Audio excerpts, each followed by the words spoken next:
This is Center Stage, putting lawyers in the spotlight by highlighting attorneys and other industry experts to help take your law firm to the next level.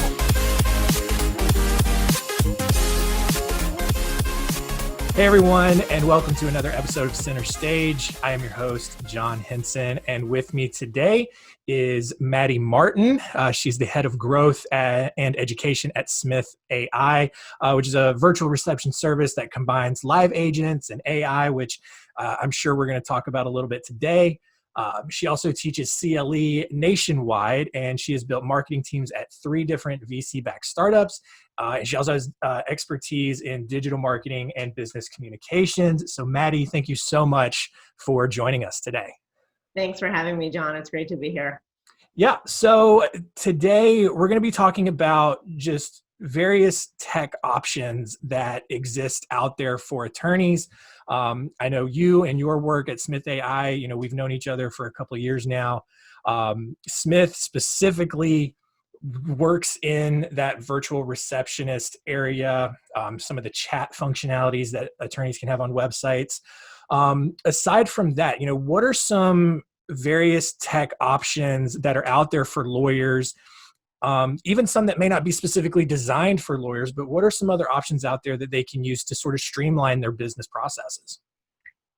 Absolutely. That's a great question. So yes, Smith.ai is a tech-forward company. We have live agents on calls, on chats, on text, on Facebook, but we do have proprietary AI software, and we do a lot with that. And it's a lot of integrations, actually, John. So what we end up seeing is ourselves almost as a keystone to the rest of the technologies that operate within a law firm and other businesses. We're in about 80% of our clients are our attorneys right now. And what that means is that we see firms, and then we also see how other businesses operate.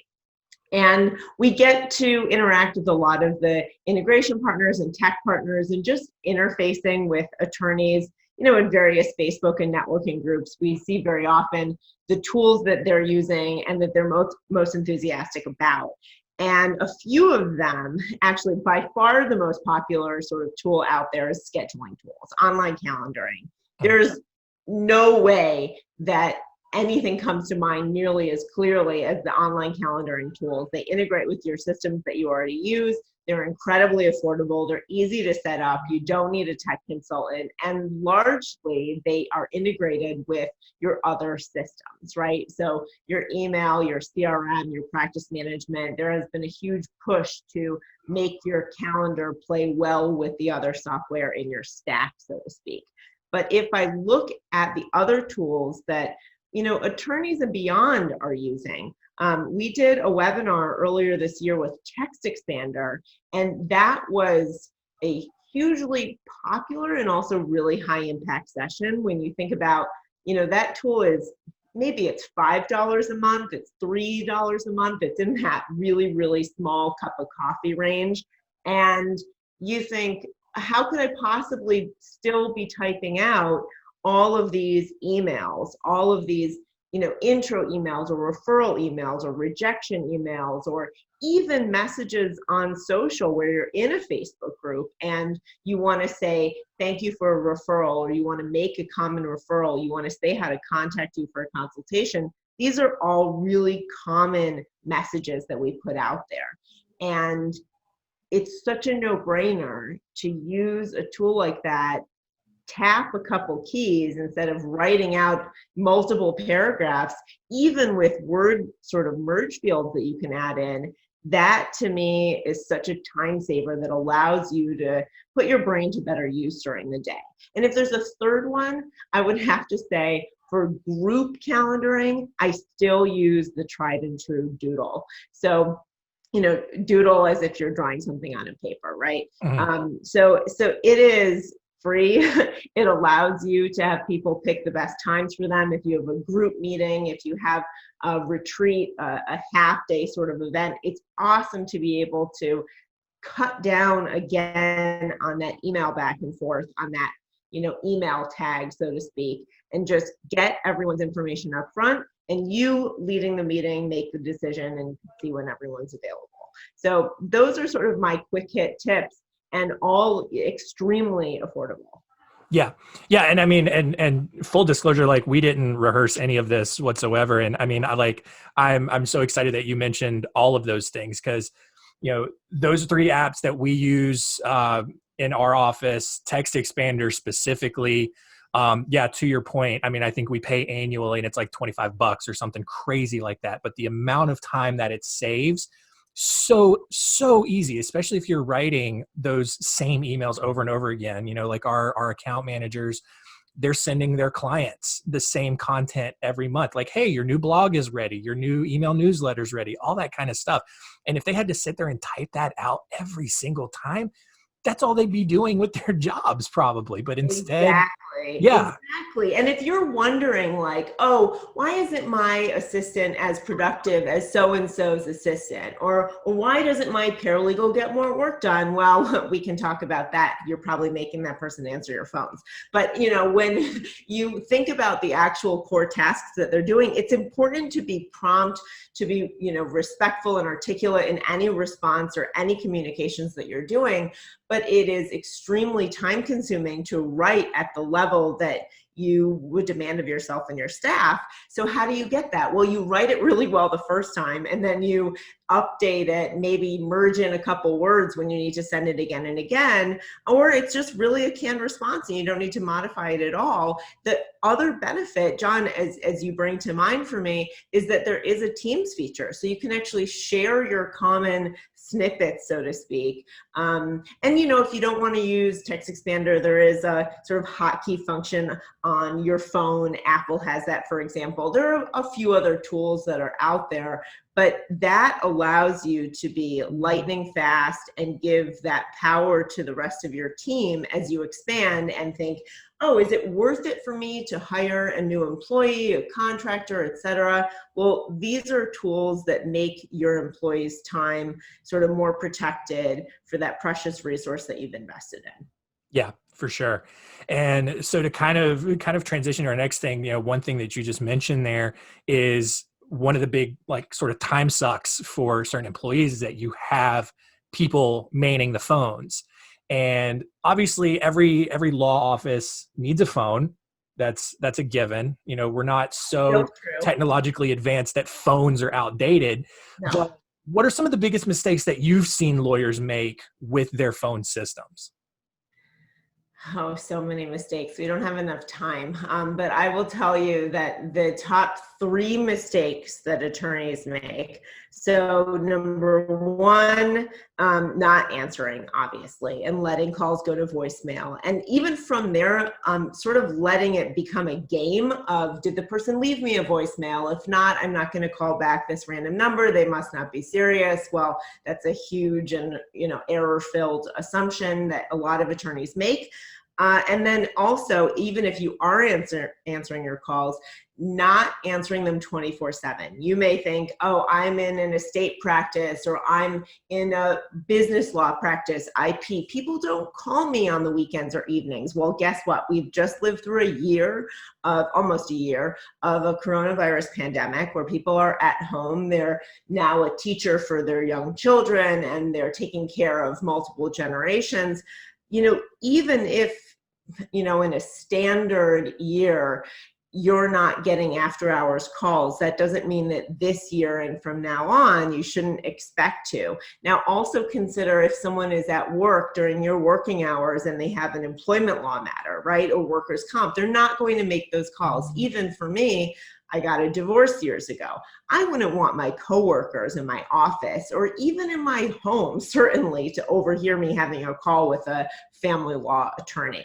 So there are many reasons why people use after hours times to contact law firms. And I wouldn't overlook that those people who are contacting you are just as valid and deserve the same prompt response that anyone during daytime hours sort of you would give them. So that's sort of the second mistake. The third mistake is not proactively answering common questions on these calls. I think attorneys, and if you haven't read the CLIA Legal Trends report, do, because what I'm about to say is backed by a lot of data year after year. clients are saying, potential clients, that actually they are not choosing law firms because they didn't get the answers that they were, seeking information on. And that was one of the reasons why they didn't choose that law firm and went with another. And what that means is, A, we have to anticipate the questions that people are going to need answers to, but not know they have to ask when they get in touch with a law firm. So proactively identify and answer and equip your receptionist staff, or make sure that you're prepared, your in-house staff is prepared to answer those questions, because they don't know what they don't know when they call your firm. So if you can say, these are things I didn't hear you ask, that commonly I like to inform potential clients about, wow, what incredible customer service is that. You're anticipating their needs, and you're also in the driving seat, right? So if you are steering the ship, then you set clear boundaries from the start that you're in control, and that you are going to steer the rest of the conversation, instead of those sort of very regrettable situations where that new potential client gets a hint that they're steering your ship, and that's much harder to correct later on. So give that information up front and help them make a good decision. They're also not necessarily going to share everything unless you specifically ask for it, or if they're not going to share at all, they at least digest what you're telling them so they can make an informed decision based on the information they shared and that they didn't share, that they need to process on their own. Yeah. And for me personally, one of my biggest pet peeves is when I call a law office and whoever's manning the phone just answers law office. Yep. Like, that happens. yeah. So like, look, if you're listening out there and that's what your script is, please change it, because you're obviously not the only law office in your town. Maybe if you're in a small town, but still, Even let if you people know who you are intimidating. when you answer. Well, and also just think about the experience that you're giving in that scenario. Law office. Well, that's not even a question. It's not a prompt. It's not friendly. It doesn't say I have a, client-centered practice, as Jack from Clio would say. So you start to think like, how does every piece of your communication strategy evoke the tone and nature of your firm? What are you putting out in the world, right? So make sure that you smile when you answer the phone. Make sure that you have an inviting atmosphere, and that comes through not just in the tone, but in the words that you use. And John, you're absolutely right. Now, if someone comes to Smith.ai and they say, this is the way that you have to answer my phone, we're not going to say, no, we're in charge, we're doing it this way. But we highly recommend that you take a more approachable tone, because people are already A, hesitant, and B, not convinced that they even need an attorney. And if they do know they need an attorney, they're pretty apprehensive about what it's going to be like to work with a law firm. So sort of confront those standards that exist and say, no, we're doing it differently. This is going to be an exceptional experience for you. Yeah. So one of the big things that we recommend obviously is delegating. And I think you and I would agree that having someone in your office answering the phones is just one of those things that you can delegate out to free up time for people to actually be doing legal work. So when it comes to potentially picking out a receptionist service, whether they choose Smith or maybe one of the other receptionist services out there, what sorts of things, characteristics, functionalities, features, whatever, what should people be looking for when they are picking a receptionist service to potentially work with? So I'm so glad that you started that thought with delegation at the top of our minds, because I'm a diehard Eisenhower decision matrix sort of devotee, right? And we all are here at Smith.ai, and we're constantly like stack ranking what we need to do. Now, when you think about, all right, how do I get the most value out of a receptionist service? You could look and compare costs. You can say, wow, that's cool. Smith.ai charges per call and not per minute. It's so much easier for me to budget and factor in those costs. Most receptionist services, and not just call centers, answering services, are going to do more than just answer the call. But there is a level of discretion when you find the right one that's highly capable of not just following sort of your directions and your scripts. Oh, if so-and-so answers these questions, then schedule an appointment, and it's very rigid. Well, then you get a rigid experience for your potential clients. It's not necessarily sounding in-house, and it might sound like a call center, which is weird if you're running a solo or small firm and you think, well, this is the experience that I want to deliver, that boutique sort of personalized nature to my clients. And here I am using a call center that really sounds sort of perfunctory and robotic. So what I would recommend is that you actually call and listen to these receptionists on the phone, maybe with some of your peers. These companies can absolutely recommend, we certainly do, clients who you can call at no cost to that client to see how they sound on the phone. Now, the most important thing is when we think about delegating, we think about the significant value that comes when you delegate more and not just those very basic things. The very basic things, you can almost automate them. Oh, appointment reminders. Your calendaring system, as we talked about earlier, is going to do that for you, right? That's not an element that you need to delegate. But what you do need to delegate is that sort of conversation and initial screening and scheduling, maybe taking payment over the phone so you don't have to chase it down later, especially if you charge for consultations. Following up, maybe you hosted an event or you taught a CLE and you want that personalized nature, or someone contacted you, completed your web form. You want to call that person back using your caller ID, and it sounds like that person is in your office saying, hi, I saw that you completed our contact form online, you need help with a divorce, whatever, DUI, whatever it is, and I'm calling to see if this is the right fit for the law firm and how we can help you, et cetera, right? Now, if you're running just on scripts, it's very hard to have those conversations that sound natural and that allow for enough discretion on the part of the receptionist to make sound choices based on what they know and understand your firm to be about, right? So that's increasingly important as you say, how can I get more value out of my receptionist service? Not everything is going to be documented in some spreadsheet or some triage tree, right? You will need your receptionist service, and people who are most happy with Smith.ai are finding that if they tell us, this is what I'm looking for, and these are the general parameters of what I do, and err on the side of caution or, conservancy, then you could say, okay, well, if this person doesn't quite fit the mold, schedule the consultation anyway, because I'd rather spend 15 minutes, which costs me, I don't know, let's say $75. Versus losing that lead who cost me $200 just to make my phone ring, not to mention the loss of the potential business that I missed out on, right? So give those sort of guidance and those rules, but also the parameters that they can play in as a little room to breathe, and that's where we see the best success. Now, there's also a couple other things I really encourage that you look at. There are services that will charge you for every call that comes through, spam, sales, you name it. We don't charge for spam or sales. We will proactively block known robocallers, et cetera. Much better than if you have to review your phone bill every month from the receptionist service and say, oh, I'm going to clear out those 10 calls that were spam. Can you please give me a refund? That's sort of a pain in the butt.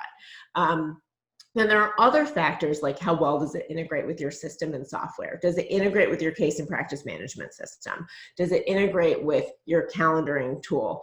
Can they take payment for you from consultations? Can they make outbound calls, English and Spanish? There are a number of certain things in the hit list that, based on your practice area, based on what your clients need and your firm needs, that you're going to prioritize over other firms like yours. Yeah, totally agree. So kind of the last thing here, but kind of in addition to phone service, we're really seeing how important a chat functionality on a website is. And so what in your opinion, are some of the benefits of having that chat functionality on your website? Well, I mean, the number one benefit is that you are offering the same level of service and responsiveness to people who visit your site and need that level of silence or discretion, privacy, that a phone call just won't afford them. I mean, take the example of, again, that woman who's looking to get a divorce during the coronavirus pandemic. How is she going to get that message to that law firm? Maybe steal herself away, or on her phone or on her computer, she can silently have a conversation with that attorney, that law firm, right? And putting in the disclaimer, this is not legal advice, this doesn't constitute an attorney-client relationship, etc., will set up those conversations for success. Now, what we find is actually, and this is from a variety of studies, but about 25% of communications to firms are after hours, and then 15% of leads who come through website chat are net new. So what does that mean? It means that they wouldn't otherwise call or fill out your web form, and they are taking the opportunity that chat is presenting to them to engage with your firm, right? So to me, that's extremely compelling to say, well, if there's a free trial with Smith.ai, or we even have a free chat bot for sort of a permanent free solution, why not capture, first of all, the contact information up front before the conversation even begins, so you're never left in the lurch. You get that name and email and or phone number up front. You have that conversation, you can screen the lead, you can schedule a consultation just the same way you would over the phone. You can even have this technology apply for text messages and Facebook messages, giving you sort of that responsiveness that's not just a function of sort of time to respond. We always think about responsiveness as how quickly you respond, but across all the channels on which you really should be responding, to provide that level of responsiveness that clients, and not just millennials, demand at this time. Yeah. Awesome. Well, this has been really great. I hope everyone out there got a lot of good ideas. Hopefully you're going to go download some new apps, Doodle, Text Expander, get a calendar app on your website.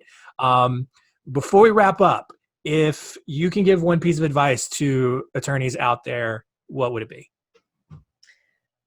I would sit down and I would take inventory of the last week. And if you haven't documented your time, if you're not sort of, doing that anymore, then spend the next week documenting your time and be just brutally honest with yourself how much time you're taking for tasks, because it will shock you. It is multiple hours a day on average that you spend on admin, configuring technology, and office administration and billing and tasks like that, right? And then it's another huge chunk of time that you spend actually doing very valuable tasks like engaging and networking on various groups online, maybe with your bar association, maybe planning educational content or writing, and then a whole nother set of time that's spent sort of recovering from interruptions. You get a call, you sort of get up and take a break, you get coffee, you do whatever. Actually sit down for a week and document. Really force yourself to document how every sort of 15-minute block is allocated in your working day. And also, are you working 9 to 5, or are you really actually working longer hours? Are you working on the weekends? Are you checking your email and spending another 30 minutes at 9 o'clock at night? So everything related to direct tasks, management tasks, business sort of oversight. And then from there, just color code. You can write it down on a piece of paper. It doesn't have to be high tech. Color code everything that you can automate or hand off, and color code everything that you can streamline, or you don't have to do it anymore. There's a better solution, or you need to ask someone. And I will assure you, the sort of the hesitation that you have, if you take nothing else from this conversation, take this. Not doing it and the risk of it not being done your way is sort of way more severe than handing it off and having it be done 90%, because no one's going to notice, right? You're the only person who's going to notice that you didn't do it. And that's a harsh truth. I understand that. But the perfection, the type A personalities that are really present, not only in law, but also in myself. I relate to this very closely. By not doing it, you're hurting yourself more than the risk of it not being done by you, right? So delegate more, use that as a stepping stone to identify what to automate, what to delegate, what to hand off to an employee or to hand off to a contractor. And that will be such an eye-opening moment for you. And I think that the thing that we see most often at Smith.ai is people saying constantly, I wish I had done this sooner. And this is the biggest, most impactful business decision that I've made in the year. So start now, and you have a whole year ahead of you to reap the benefits of that and many more years beyond that. Yeah, absolutely. Well, Maddy, thank you so much for your time today. If you guys out there are interested in learning more about Smith.ai, Maddy, let them know how they can get in touch with you guys.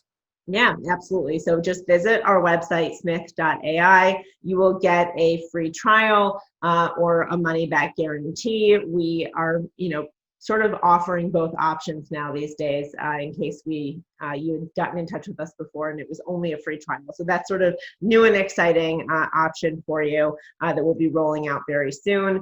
And then also you will get $100 off your first month of service with code Spotlight 100. And if you would like, you can call us 650-727-6484 and see how we sound on the phone, or email us at hello@smith.ai. Awesome. Thank you so much for that. Thank you everyone for checking out the show. Continue to rate and review us on Apple Podcasts and anywhere else that you're downloading the show. And I think that's going to do it for this week's episode. We will see you next week.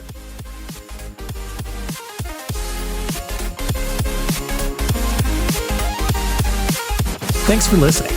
To learn more, go to spotlightbranding.com/center stage.